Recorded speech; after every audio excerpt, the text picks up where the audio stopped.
I tried to push my past into the back of a drawer. But memories kept invading my mind day and night, until I could no longer sleep. As I couldn't forget, I began instead to remember and to write about my imprisonment at Evin, Tehran's notorious political prison, about the torture, pain, death. And I slowly realized that I have a duty to bear witness in the name of truth.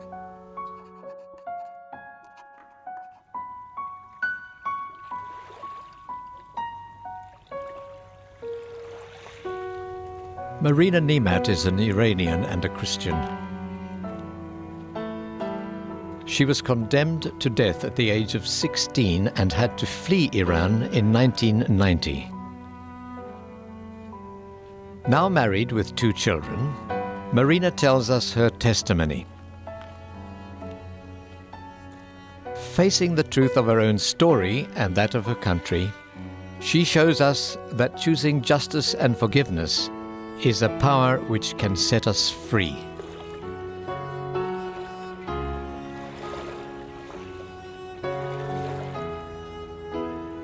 They came for me on January 15th, 1982. I was 16 years old. I was at home. I was about to take a bath. It was about 9, 10 o'clock at night, and the doorbell rang. And my mother called my name. And from the tone of her voice, I could tell that something was horribly wrong. And then I opened the door, the bathroom door, and there were 2 guns pointed in my face. And people have asked me, were you scared? No. What happens is that you enter a state of shock.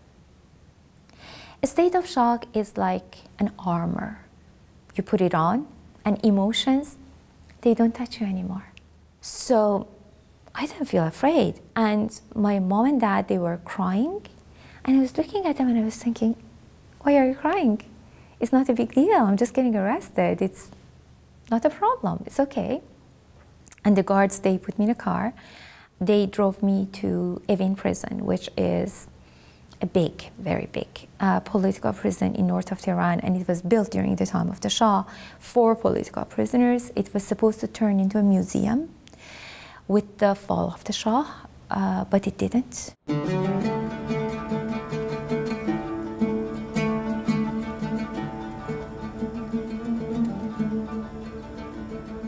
Marina Nemat was born on the 22nd of April 1965. At that time, Mohammad Reza Shah Pahlavi was the Shah of Iran. He had reigned since 1941 as a despotic king who was pro-Western. In fact, a powerful political police known as the Savak suppressed anyone who criticized the Shah and his government. They were arrested, tortured, and executed.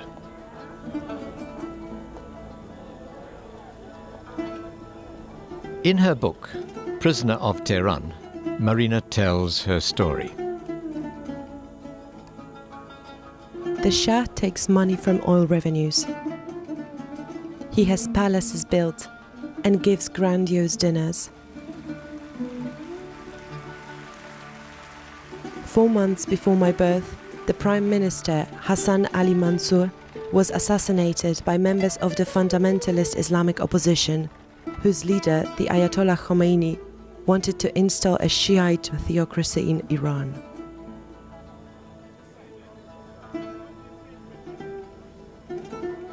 Because of his religious opposition to the authoritarian regime of the Shah, Ayatollah Khomeini was exiled in 1964. But the propaganda that he continued to give out against the Shah from abroad began to be more and more favorably received in Iranian society. When I was growing up in Iran, I was from a middle-class family. My father was a ballroom dancing instructor. He taught Muslim couples how to do the cha-cha and the tango. And my mother was a hairdresser, and her job was to make Muslim women look pretty. And when growing up during the time of the Shah, I never ever felt different because I was a Christian. When I was born, the miniskirt was fashionable, and 90% of women, most of them Muslim, on my street, they wore the miniskirt and tight t-shirts. And there were different religions in Iran at the time. 98% were Muslim. The remainder 2% were Zoroastrian, Christian, Baha'i, and Jewish. And we had a large community of Armenians and Assyrians in Iran. I went to a Zoroastrian high school for girls.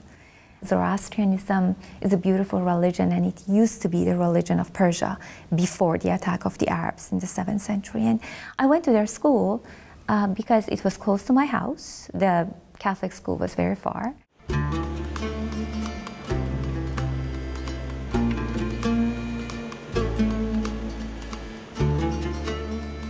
Each summer during her childhood, Marina went on holiday with her family and friends to the little town of Gazian near the Caspian Sea.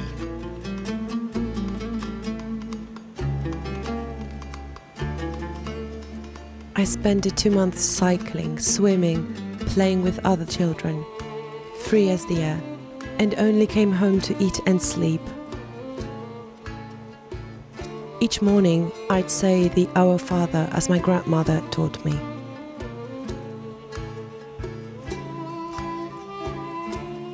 To pray, I sat on a huge rock covered in moss. I called this strange place the Prayer Rock.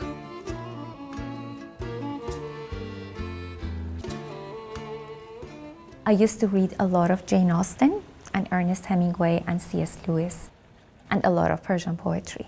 And we studied English in school, and we watched Western television shows. I had plans to become a medical doctor. Women could become whatever they wanted in Iran. So there was equality between men and women. If a woman wanted to wear the hijab, she could. And if a woman didn't want to wear the hijab, she didn't have to. So there was, in that sense of the way, there were some personal freedoms in Iran. And then in 1978, in the summer, we came back from the cottage. It had been a beautiful summer, and there was a tank parked at my door. And at the beginning, we thought they were making a movie, but it was not a movie, it was real.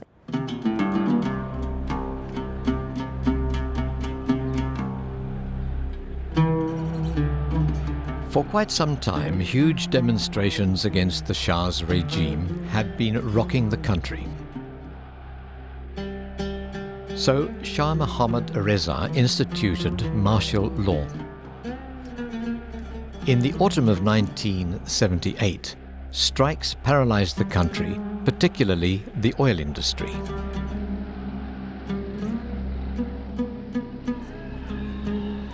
Fear was growing as the weeks went by. The schools were closed. The walls were covered in slogans such as "Death to the Shah, long live Khomeini." No one knew what the future would hold. The street would fill with angry demonstrators, and they would yell for freedom and democracy. I watched it from my window. I was too young to be out there. I was 13. But all of it, within a few months, the Shah left the country.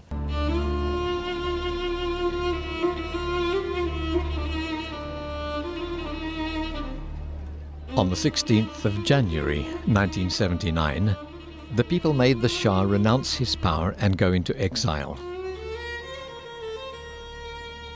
The Ayatollah Khomeini returned from exile on the 1st of February 1979. After a triumphal welcome in Tehran, he installed a nationalist Islamic republic which was anti-capitalist, anti-Zionist and anti-imperialist, and whose laws were inspired by the Sharia.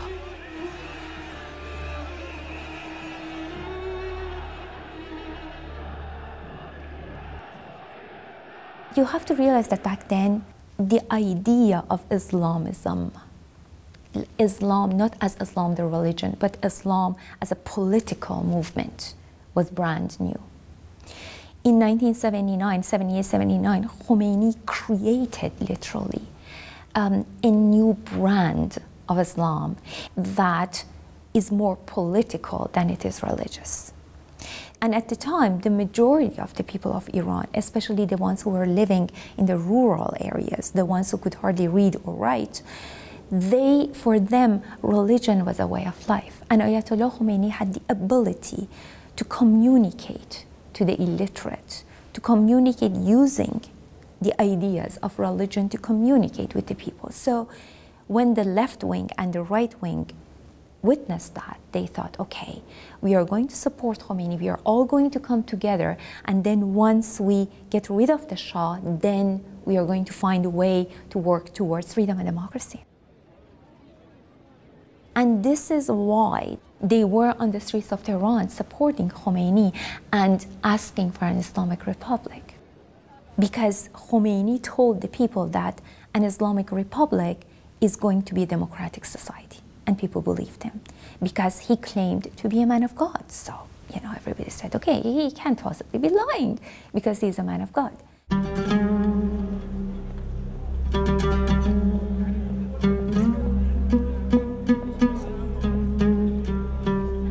On the 11th of February 1979, Khomeini became supreme spiritual head of Iran.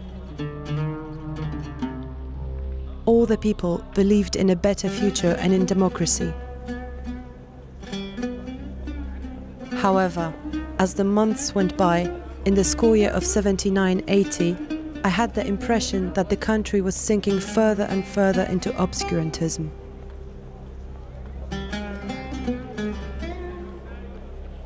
The signs were appearing all over the place. There are always signs, but we ignored them. Books became illegal.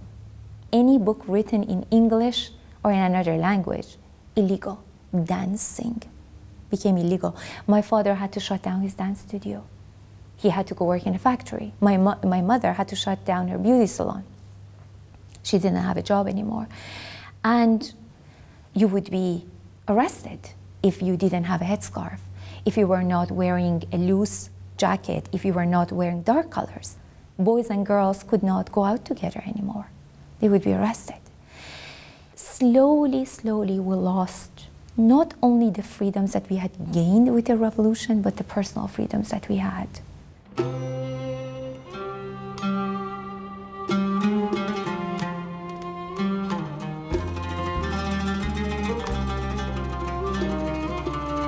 School, which before had been the best part of my world, became a hell.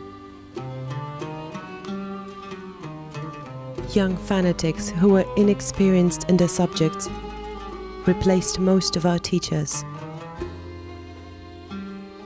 They spent most of their time expounding propaganda for the Islamic government, assuring us that Islam was fighting against the corrupt influence of the West. Day after day, I felt anger and frustration mounting inside me. And in 1980, by late 1980, when you looked around you, there was nothing left.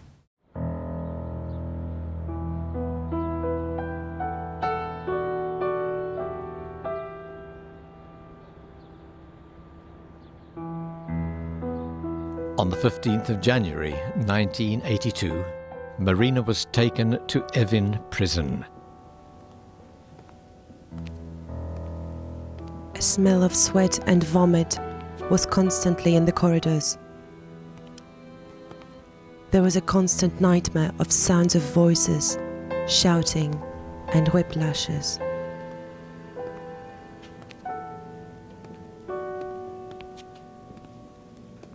They blindfolded me,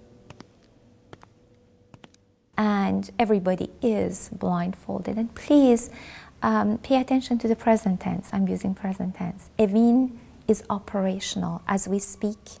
It has 6,000 prisoners right now. It's not history, it's reality, it's today.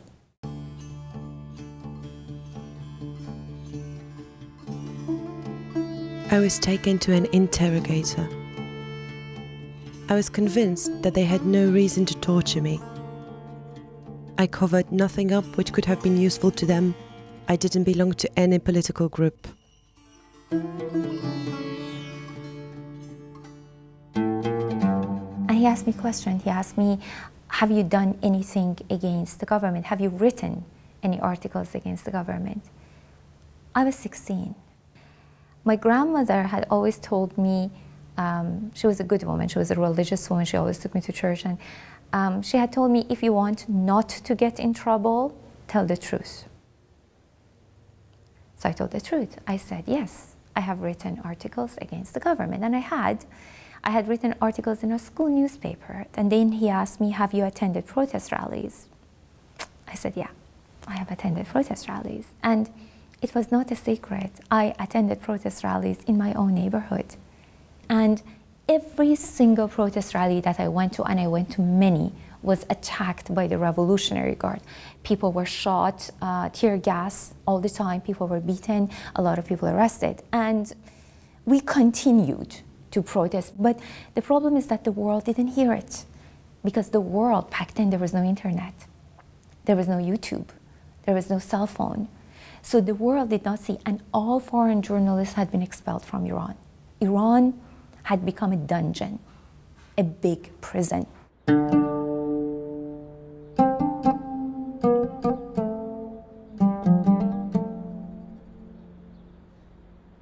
Also, since 1980, Iran had been at war with Iraq. Every able man was encouraged to fight for the country. After all, in the government's opinion, becoming a martyr was the surest and quickest way of going to heaven. We were fighting a war of good against evil.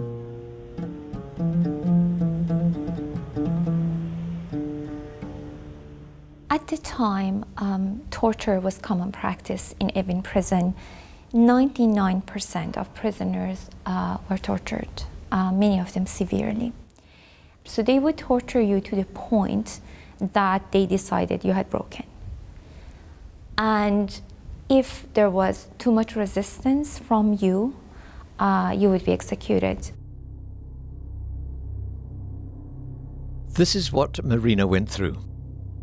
She was tortured and condemned to death at the age of 16 years.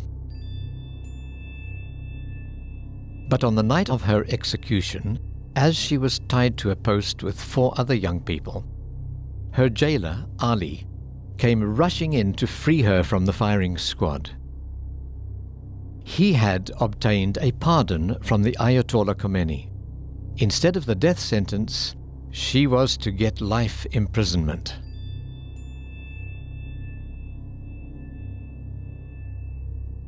What was going to happen to me? Why had I been saved from the firing squad? I had no idea. All I could do was pray, plead to God to save my life.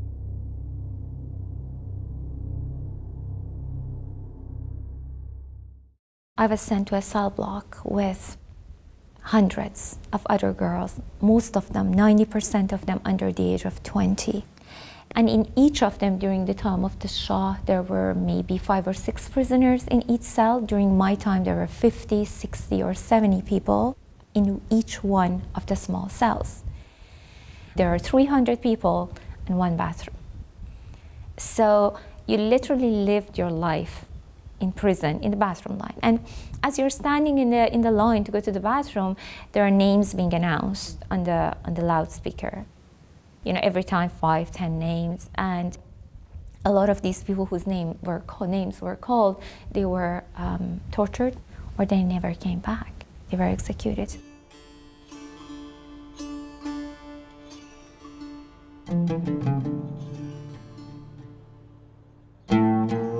The room had to be cleaned at 7 o'clock in the morning.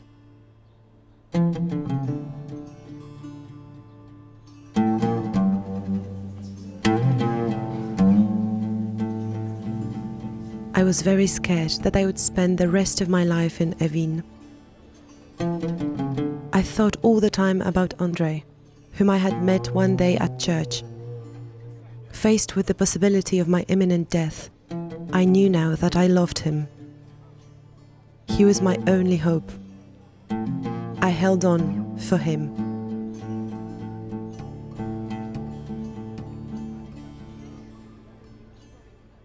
On the 1st of May 1982, 5 girls in my cell were called up to be executed. I could scream, hit my head against a wall, but I could do nothing to save them. No one in the cell spoke a word that day. We stayed silent, as if silence itself had the power to preserve life, cause a miracle. We prayed.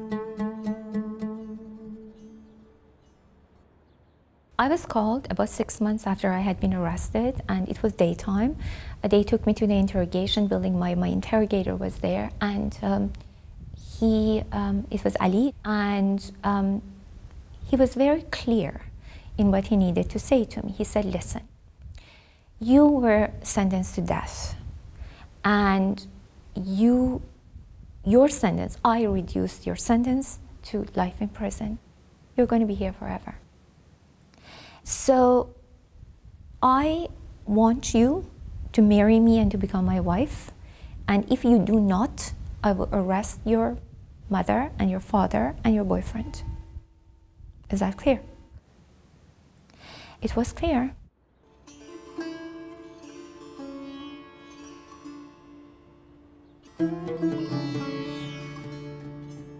I had exposed my parents and Andrei to great danger. I had to do everything that I could to protect them. I had no way of escape.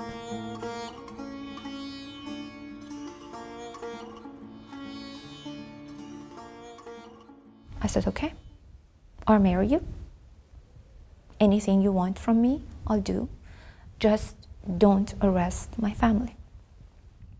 So I became his wife. And I begged him to move me to solitary confinement because I didn't have it in me to face my friends. Because what do you tell your friends? That I slept with my interrogator last night? I don't think so. It's the kind of shame you do not want to face. When you're raped, what are you going to be proud of? Nothing.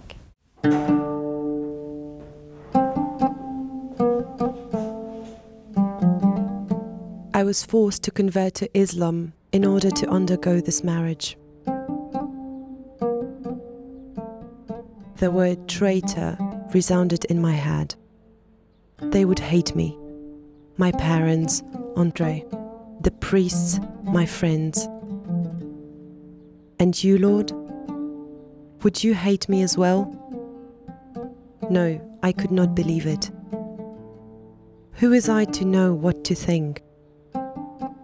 Death had rejected me. Jesus was tortured and died in terrible suffering. I didn't have to justify myself to him. He knew.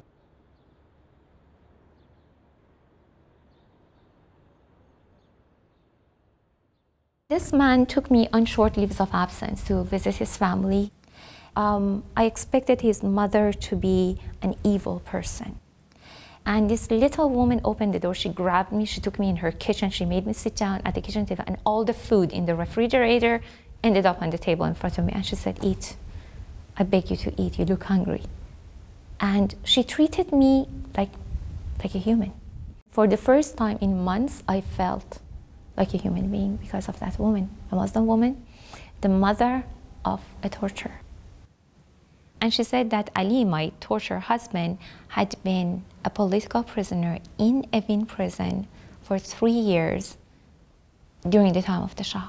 And he had been tortured severely for 3 years. This changed everything for me. I had a lot of time to think about it in solitary confinement, and I realized that for Ali, the situation changed one day. The revolution happened, he was released, and somebody put a length of cable, a lash, in his hand and said, "Go get your revenge." And he said yes to that. So simply because somebody is a torturer today doesn't mean that they were not the victim yesterday or that they will not be the victim tomorrow. Sitting in a solitary cell in Evin prison years ago, I thought one day the situation will change for me.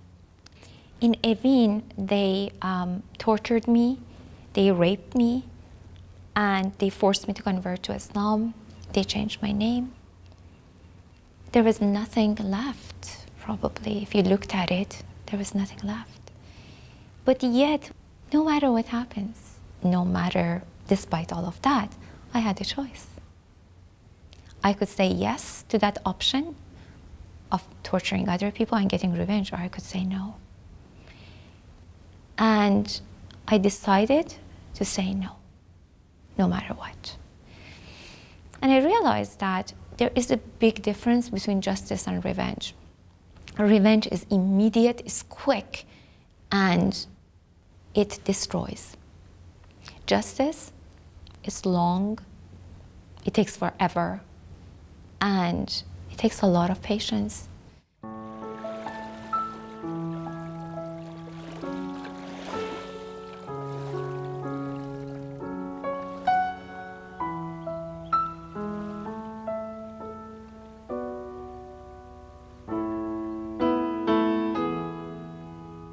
This man that I was forced to marry, he was assassinated by a rival faction of the government. And his family fought for my release. The prosecutor of Tehran wanted to marry me off to another guard. They stood in the way. And they said, no, she's going home. They bribed, they used influence, and they got me out of prison 2 years, 2 months, 12 days after I had been arrested.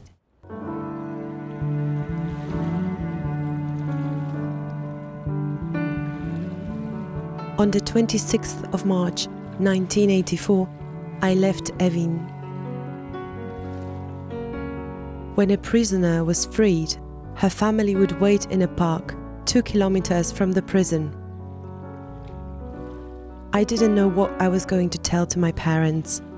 I wondered how I was going to find the words to express myself and tell the story.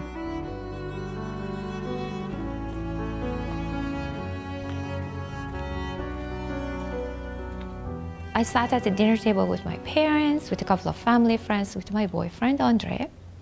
I had been gone for 2 years, 2 months, 12 days. And we had dinner and they talked about the weather. They talked about the weather. I looked at them and I thought, you know what? Yeah, it's a great idea to talk about the weather. It's much easier to talk about the weather than to talk about torture or rape or the death of your best friends. If we pretend it never happened, maybe it will go away.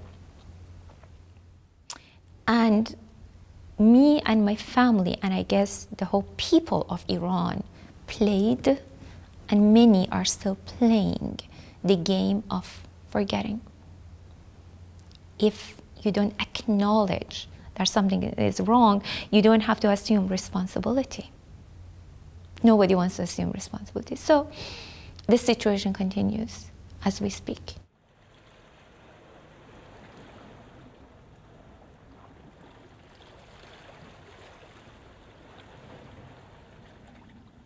When I was released, I went straight back to my church.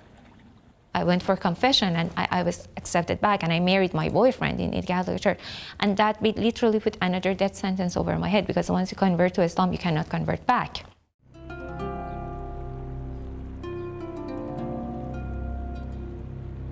I was perfectly aware that this marriage could sign my death warrant. But all I cared about now was to be true to myself. I married the man I loved, even if it put me in danger of going back to prison and the possibility of death.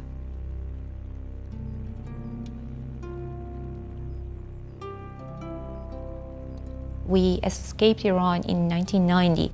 We first went to Spain, then Hungary, then made it to Canada. And for 20 years, close to 20 years, I tried very hard to be normal. I created an identity for myself as a normal Canadian, which was a big lie. But it's amazing how the past always catches up with you. We brought my parents to Canada, my mom and dad, and they lived with me, and then my mother became ill with cancer, and I sat at her bedside at the hospital, and I wanted to ask her, why didn't you ever ask me anything about the prison? Because they never did. And I couldn't, because she was suffering, and I didn't want to add to the suffering. And she died. And after her funeral, when I went to sit down next to my father, he looked at me and he said, "Marina, your mother forgave you before she died." And I knew what he meant. He meant my mother forgave me for going to prison for 2 years and causing suffering for my family. And I realized something was really wrong. I realized that I needed to stop lying to myself and to everybody else, and to take it on, to live the truth of who I am, even though I don't like it at all. So I started writing, and then I decided to take it upon myself to bear witness. And the only way that I can make sense of being alive is by being true to what I'm supposed to do, to carry the memory.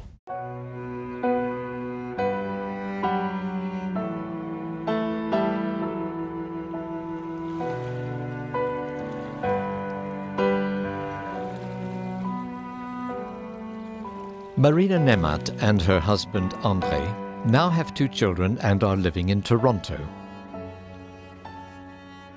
To this day, Marina travels the world to talk about the truth and the power of forgiveness. If I had not forgiven, it would have been impossible for me to bear witness. Anger and hatred are very negative emotions, and they imprison people. A person who's angry and full of hate cannot bear witness. I have forgiven everybody who's ever done me any harm in any way, but I am not allowed to forgive what they did to others. That is outside my territory. The 2 people who tortured and did other things to me, they are both dead. But for example, Ali, if he were alive, I would have wanted him to stand trial, not for what he did to me. But I would have wanted him to stand trial because every single person who suffered in that man's hands deserves the opportunity to tell in whatever way they choose. Forgiveness is a journey, and it can take a long time, sometimes forever.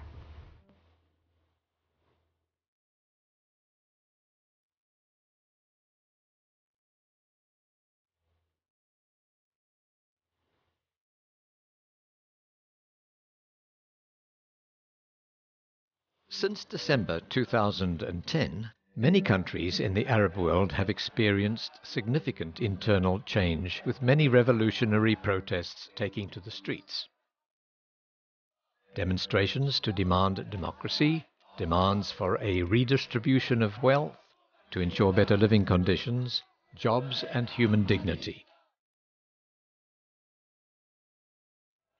Many dictators have been ousted from power. This is what we call the Arab Spring.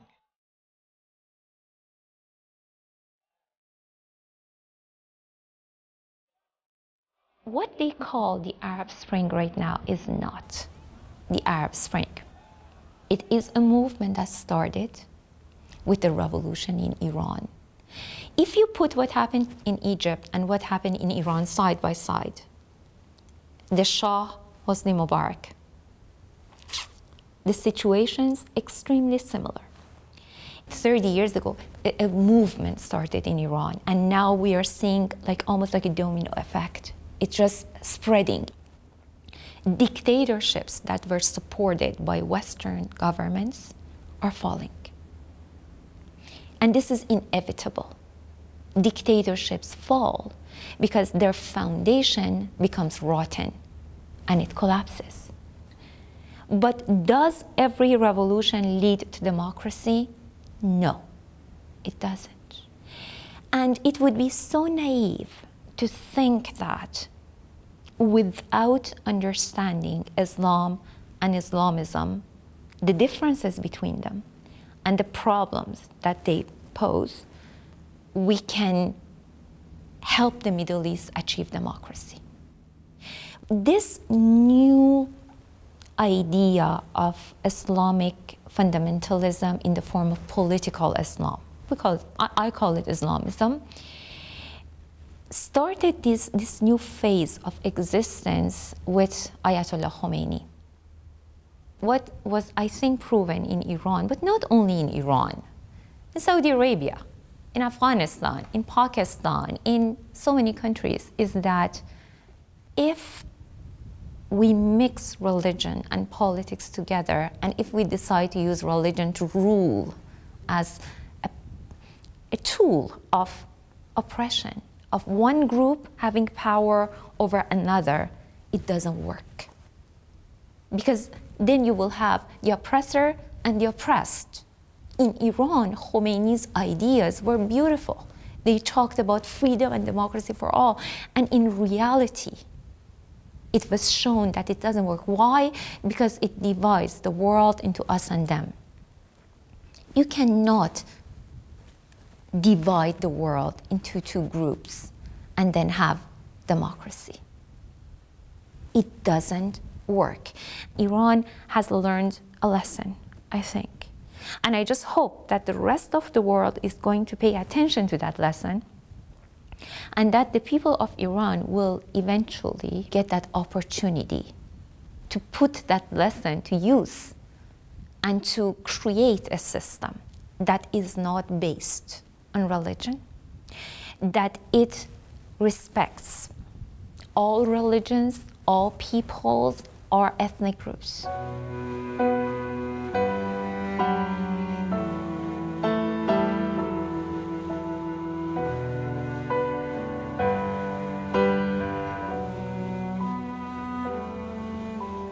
For this month, let us pray for the future of all the countries of the Middle East.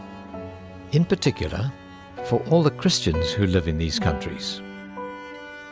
May they have the courage and the strength to give their lives for justice and truth.